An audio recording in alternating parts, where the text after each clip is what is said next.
రామాయణంలో 3వ కాండ అయిన అరణ్యకాండలో ఉన్నాం. సీతమ్మను అపహరించేందుకు రావణుడు మారీచుడు దగ్గరికి రావడం, మారీచుడు బంగారు లేడిగా మారి సీతమ్మ దృష్టి మరల్చడం, శ్రీరాముడు ఆ లేడి కోసం అడవిలోకి వెళ్ళటం, ఇవన్నీ లాస్ట్ ఎపిసోడ్లో తెలుసుకున్నాం. శ్రీరాముడికి ఆపద కలిగిందన్న సందేహంతో ఎంత చెప్పినా వినకుండా సీతమ్మ లక్ష్మణుణ్ణి కూడా అడవికి పంపించింది. ఆ సమయం కోసం కాచు కూర్చున్న రావణుడు ఏం చేశాడో ఈ ఎపిసోడ్లో తెలుసుకుందాం. సీతమ్మకు జాగ్రత్తలు చెప్పి లక్ష్మణుడు అన్నను వెతికేందుకు అడవిలోకి వెళ్ళాడు. అలా లక్ష్మణుడు వెళ్ళాక ఆ ఆశ్రమంలో సీతమ్మ ఒంటరిగా ఉంది. అదే అదనుగా రావణుడు ఒక సన్యాసి రూపం ధరించాడు. కాషాయ వస్త్రాలు, శిఖ, కమండలం, దండం, పాదుకలు వీటితో చూడగానే ఒక సన్యాసిలా కనిపించే వేషం ధరించి సీతారాముల ఆశ్రమానికి వచ్చాడు. రామలక్ష్మణులు ఎప్పుడు వస్తారా అని సీతమ్మ ఆశ్రమం బయటే కంగారుగా అటు ఇటు తిరుగుతూ ఉంది. కంగారుగా ఉన్న సీతమ్మను మారువేషంలో ఉన్న రావణుడు చూశాడు. రావణుడు ఆశ్రమం ముందుకు వచ్చి నిలబడ్డాడు. సన్యాసి వేషంలో ఉన్న రావణుడు సీతమ్మను కామదృష్టితోనే చూస్తూ ఆమె అందాన్ని ఆమె ముందే వర్ణించాడు.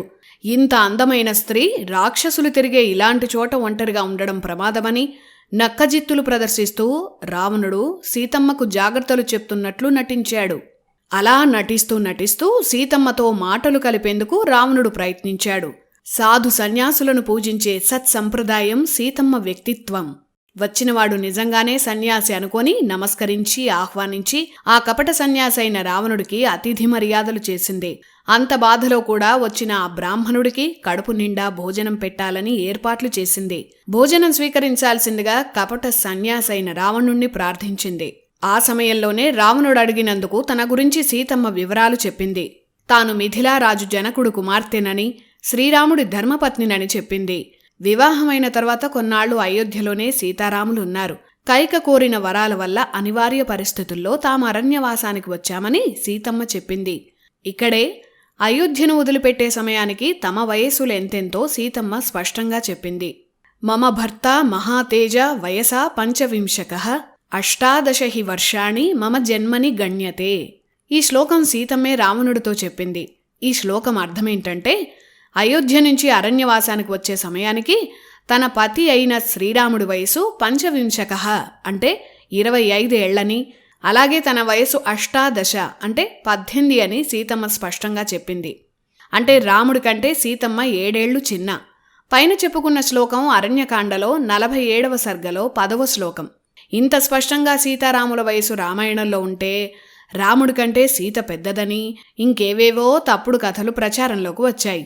అప్పటికే సీతారాముల వనవాసం 10 ఏళ్లు ముగిసిపోయింది. అంటే ఆ లెక్కన సీతమ్మ అపహరణకు గురయ్యే నాటికి ఆమె వయస్సు 28 ఏళ్లు, రాముడి వయస్సు 35 ఏళ్లు. ఇలా కపట సన్యాసి అడిగాడని మహర్షులను నమ్మవచ్చన్న నమ్మకంతో తన వివరాలన్నీ సీతమ్మ రావణుడికి చెప్పింది.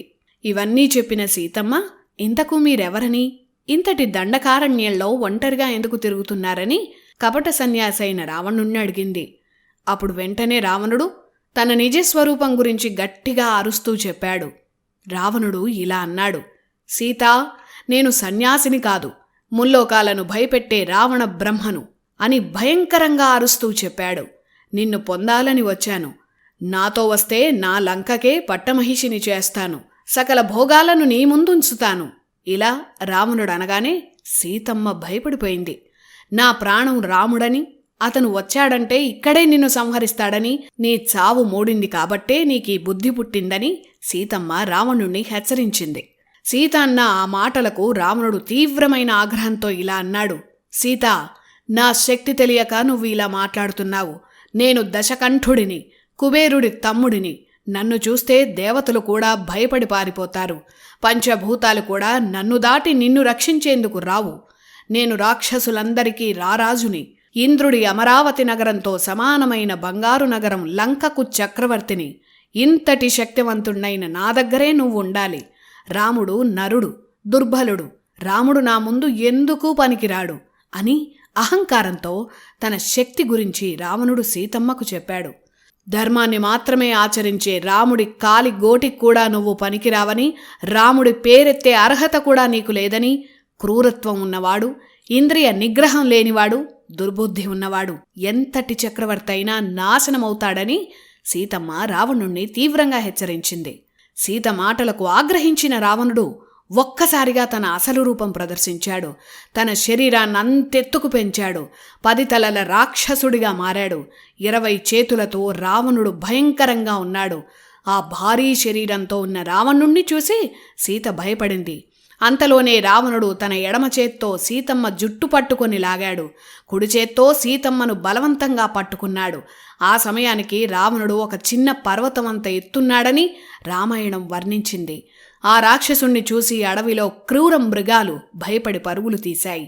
పక్షులు భయంతో ఎగిరిపోయాయి.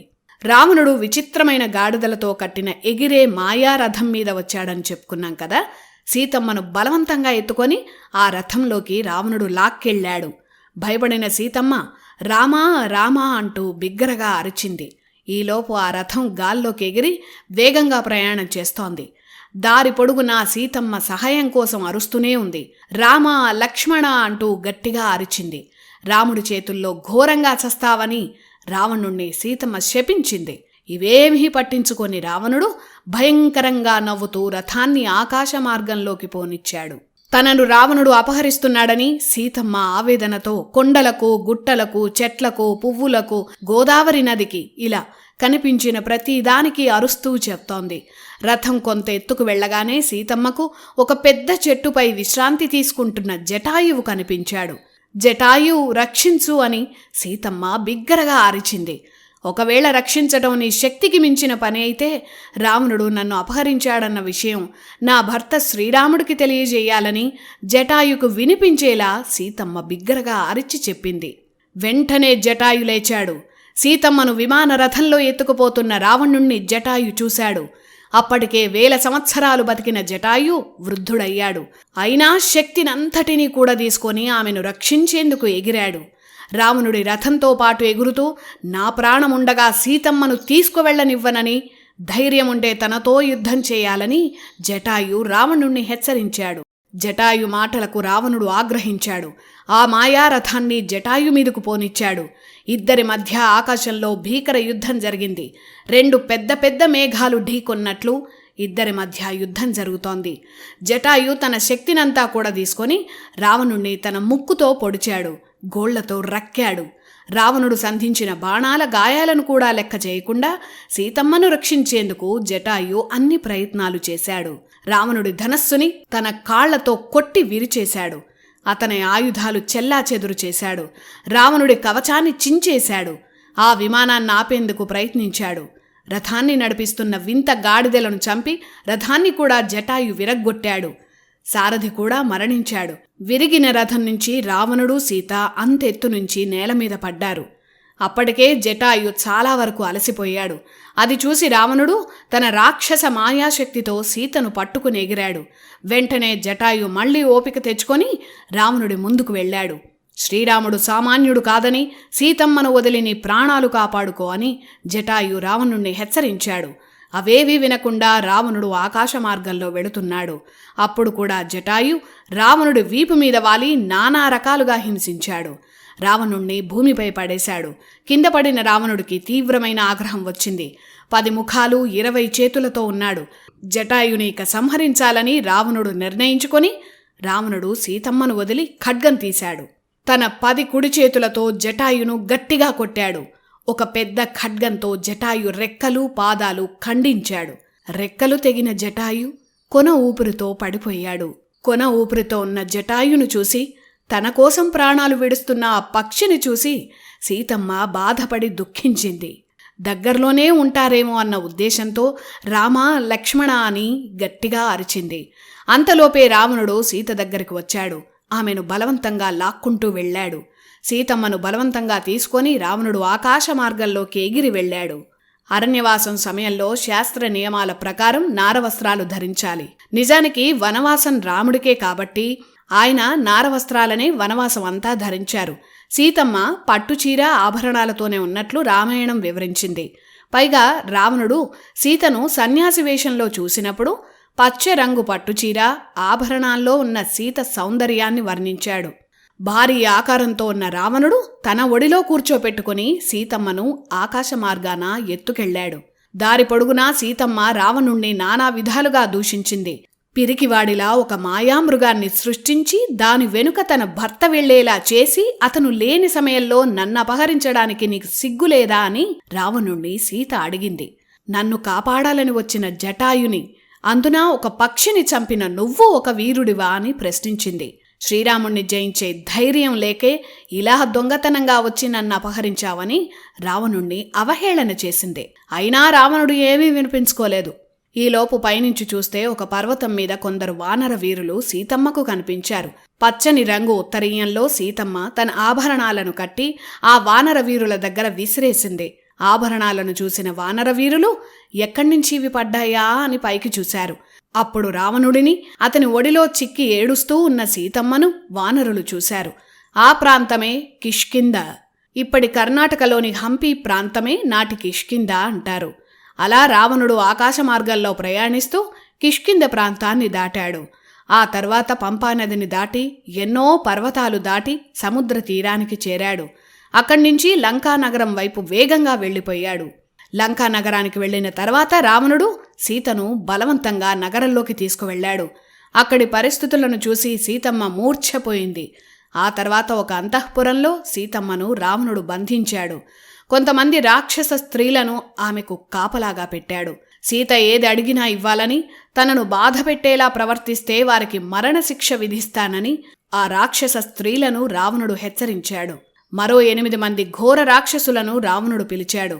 దండకారణ్యంలో ఖరదూషణులు మరణించాక జనస్థానాన్ని రాముడు ఆక్రమించాడని, మీ రాక్షసులు అక్కడికి వెళ్లి ఎవరికీ కనిపించని మాయారూపాలతో రామలక్ష్మణులను గమనించాలని రావణుడు ఆదేశించాడు. వారి గురించి ఎప్పటికప్పుడు తనకు సమాచారం ఇవ్వాలని, అవకాశం దొరికినప్పుడు వారిద్దరినీ సంహరించాలని కూడా ఆదేశించాడు. అలా రావణుడు రాముడితో శత్రుత్వం పెట్టుకొని తన అజ్ఞానంతో విర్రవీగాడు. ఆ మర్నాడు రావణుడు సీతను చూసేందుకు ఆమెను బంధించిన అంతఃపురానికి వెళ్లాడు. అతను వెళ్లే సమయానికి రాక్షస స్త్రీల మధ్య సీతమ్మ ఏడుస్తూ కూర్చుంది. తనను వివాహం చేసుకోవాలని రావణుడు సీతమ్మను బెదిరించాడు. లంకారాజ్యంలో 32 కోట్ల మంది రాక్షస వీరులున్నారని, 100 యోజనాల విస్తీర్ణం ఉన్న లంకారాజ్యం సముద్రం మధ్యలో ఉందని, ఇంతమందిని దాటుకొని సముద్రాన్ని దాటుకొని రాముడు లాంటి మానవ మాతృడు లంకకు చేరడం అసాధ్యమని రావణుడు భయంకరంగా నవ్వుతూ చెప్పాడు. నిన్ను నా నుంచి విడిపించటం ఈ ముల్లోకాల్లో ఎవరికీ సాధ్యం కాదని రావణుడు సీతను భయపెట్టాడు. ఆమెకు లంకా ఐశ్వర్యాన్ని, లంకలో ఉన్న భోగభాగ్యాలను చూపెట్టి ఆశ పెట్టాలని చూశాడు. అయితే సీత రావణుణ్ణి అస్సలు పట్టించుకోనేలేదు. ఆగ్రహంతో ఆమె దుఃఖిస్తూనే ఉంది. రావణుడి నీడను కూడా అసహ్యించుకుంది. యోజనం అంటే సుమారు 12 కిలోమీటర్లు. అంటే రావణుడు చెప్పిన లెక్క ప్రకారం అప్పటి లంకారాజ్యం 1200 కిలోమీటర్ల విస్తీర్ణంలో ఉండేది. రావణుడు చెప్పిన మూర్ఖమైన మాటలన్నీ విన్న సీత ఒక గడ్డి పరకను తీసుకుంది. రావణుడికి తనకు మధ్యలో ఆ గడ్డి పరకను ఉంచింది.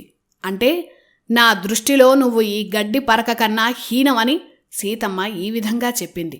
అప్పుడు రావణుడితో సీతమ్మ ఇలా చెప్పింది: ధర్మం కోసం కన్న కుమారుణ్ణి కూడా వదులుకున్న దశరథుడి కోడల్ని నేను.